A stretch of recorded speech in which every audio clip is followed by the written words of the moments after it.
수단을 소유했느냐에 따라 전개돼요.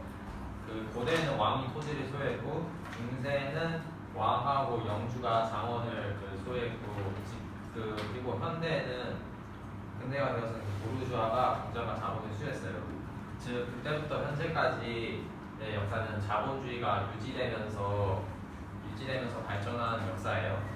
세계 1차 대전, 2차 대전이 이러한 이유 또한 이런 경제적인 일과 연관이 있고 이 사실을 통해 역사는 우리에게 역사를 움직이는 원동력이 기본적으로 경제라는 사실을 알려줘요. 알려줍니다. 그래서 이제 경제를 역사에 움직이는 축으로 알아볼 거예요. 경제 세계에는 네 가지가 있었어요. 신자유주의, 초기 자본주의하고 초기 후기 이런 거하고 공산주의가 있었는데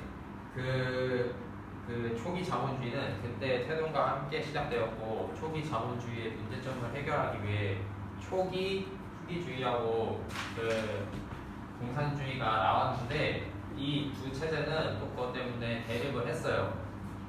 근데 뭐 이렇게 저렇게 하다가 결국에는 초기 자본주의를 지지하는 신자유주의가 나오면서 세계 중심 체제로서 지위는 신자유주의로 넘어왔어요. 그리고 이 네 경제 체제는 시장에 대한 정부의 개입을 기준으로 분포했어요. 초기 자본주의와 신자유주의는 시장의 자유를 추구하지만 반대로 공산주의와 초기 후기 자본주의는 정부의 개입을 중시했어요. 그리고 앞에서 배운 것 같이 자본가와 노동자는 서로 대립을 하는데 이게 서로의 이익을 위해서 대립을 해요. 자본가는 자신의 이익만 추구하고 싶고 노동자는 자기의 이익만 추구하고 싶고 이렇게 하다가 이렇게 해요. 그리고 자본가의 이익을 중시하는 그런 거를 정치적인 보수화하고 노동가의 이익을 중시하는 사람들을 진보적인 정치적인 진보라고 해요. 그리고 누구의 이익을 우선시할 것인가에 대한 결정은 시민과 사회로 정의돼요. 이로써 정치는 끝났고 이제 사회에 대해 얘기해 볼 거예요. 사회 파트에서는 두 가지가 있는데 이게 바로 개인과 사회예요.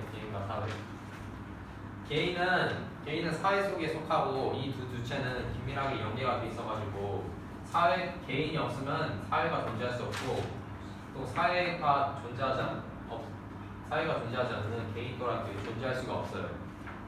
그리고 얘네들이 그냥 서로 친하게 지내면 되는데 얘네들은 서로 대립을 해요. 끊임없이. 그래서 어떤 사람들은 개인의 권리와 사회의 이익이 대립한다면 어쨌든 개인의 권리가 우선적으로 보호해야 된다고 생각하는 사람들인데 그런 사람들이 개인주의라고 하고 이를 주장하는 사람들은 사회라는 개념이 실제 허구라고 생각해요. 그러니까 사회라는 개념이 없다고 생각하고 반면 개인의 권리와 사회의 이익이 대립한다면 당연히 사회의 이익이 우선되어야 한다는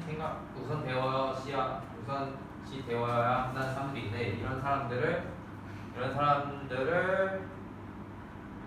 집단주의라고 해요. 이들은 그 사람 앞에서 말한 거 반대로 사회가 허구가 아니라 실체라고 생각해요.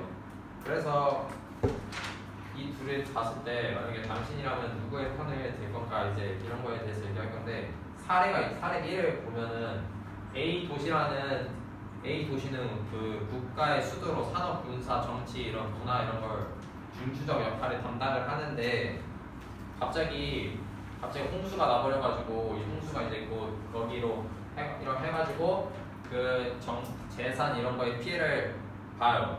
보게 될 거예요. 만약에 아무런 조치를 안 하면 재산의 피해가. 근데 이걸 막을 방법이 있어요. 바로 홍수가 이렇게 오면은 여기는 댐을 폭발해가지고 홍수가 B 시골로 가게 하면은 이제 A 도시는 살 수가 있어요.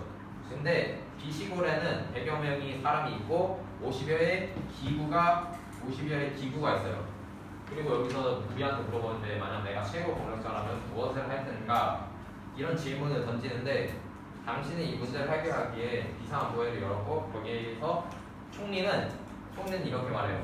전체의 이익을 위해 뱀을 폭파하는 것은 일단 뱀을 폭파하는 것은 잘못됐다. 하지 말아야 된다. 그리고 이것의 이유로는 막 만약에 폭발을 하면은 시민들과 여권의 것에 비난을 받아요. 왜냐면 이게 무고한 사람들을 죽여가지고 이제 시민들이 왜 죽였냐 이러고 나중에는 또 이게 또 이어져가지고 선거를 할 때 이게 좀 안 좋게 적용돼가지고 안 좋게 적용돼가지고 그 최고 권력자한테 안 좋게 되고요. 근데 반대로 그 장관은 그 소수의 생명을 그냥 존중하지 않고 대부분 폭발을 하는 걸 권유를 하는데 만약 이렇게 해야 되는 이유가 안 하면은 국가 안보 전체가 마비되거나 무방비 상태에 놓인다고 하면서 이런 얘기를 해요. 즉 전체의 이익을 위해 폭발해야 된다고 만약 이 문제에 대해 답을 내린다면 사례 1, 그 누구의 말을 들을지 정했다면 사례 2에 대해서 알아볼 건데 사례 2에는 G라는 사람이 10명의 사람들을 살릴 수 있는 방법을 알아요. 이게 그 장기 적출이거든요. 근데 이거를 하면은 이 사람이 살릴 방법을 찾았는데 이 사람이 죽어야 그 10명을 살릴 수가 있어요. 그러면 여기서 이 G를 죽이고 10명을 살려야 될지 아니면 10명을 죽이고 그냥 G를 살려야 될지 이게 그 문제인데 일반적으로 많이 나오는 답은 일단 이 두 사례를 봤을 때 A 도시를 살리고 B의 그 시골 마을을 없애자. 그리고 사례 2에서는 G의 목숨을 살리고 모르는 그냥 같이 사는 10명의 그 환자들을 죽이자예요. 네. 이렇게 봤을 때 사실상 이 사례는 구조적인 측면에서 차이가 없어요. 네, 없어요. 그리고 우리는 이걸 토대로 세 가지 중 하나를 선택할 수가 있어요. 전체 이익을 우선하는 입장, 개인의 권리를 우선하는 입장. 하나는 불가능하기 때문에 일단은 얘기를 안 할 거고요. 만약 1번 개인 전체 이익을 우선하는 입장을 고르게 되면은 당신은 집단주의고 반면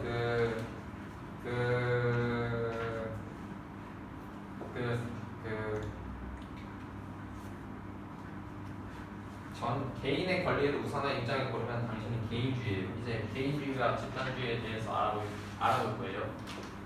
개인주의가 극단화되면은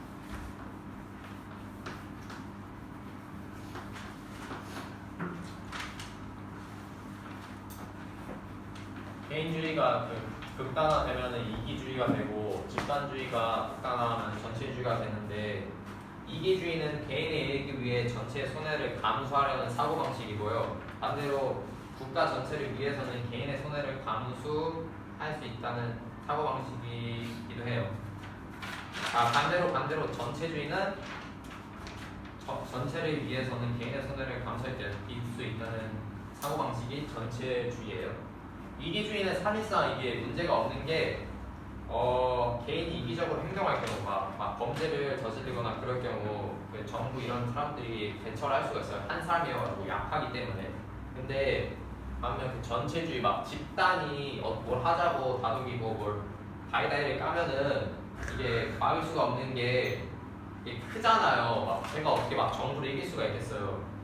그런 거고요. 그리고 그런 대표적인 예로는 일단 독일의 나치즘, 이탈리아의 파시즘, 일본의 군국주의, 냉전 시대의 공산주의 체제가 있어요. 그래서 사실상 전체주의 이길 수 없는 그 전체주의라는 단어는 용어는 그 자체로 부정적으로 사용되고요. 전체주의는 근대 자본주의 시기에 경제 대공황 때 탄생을 했어요. 몇몇 나라들은 자본주의 또는 공산주의로 그들에게 닥친 문제를 해결하려 했으나 특별한 해결책이 없는 많은 나라들은 그 전체주의의 형식에 띈 해결책으로 어떤 그 문제를 해결하려고 했어요. 그래서 쉽게 말하면 전체주의적인 모습이 띄었어요. 그리고 가장 전체주의로서 기억에 남는 사람은 히틀러인데 당시 독일은 엄청난 전쟁 배상금과 경기 침체로 만성적인 가난에 찌들어 있었는데 히틀러는 이 경제를 살리겠다고 사람들한테 다짐을 했고 히틀러의 주장이 이러했어요. 첫 번째는 경제를 살리겠다. 두 번째는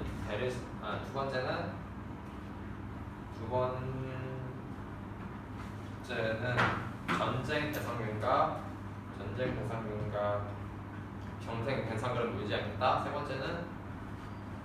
번째는 베르사유 그거를 조약을 깨고 그냥 베르사유 조약을 깨고 하겠다. 베르사유 조약을 깨겠다.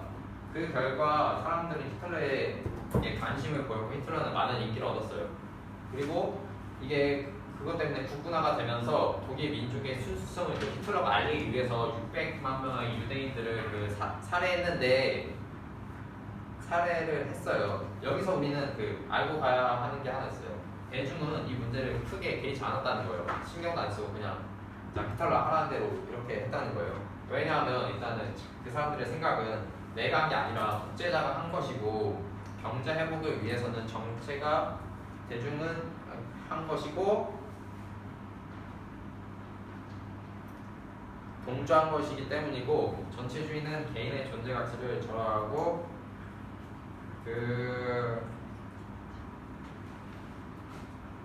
독재자가 한 것이라고 했어요.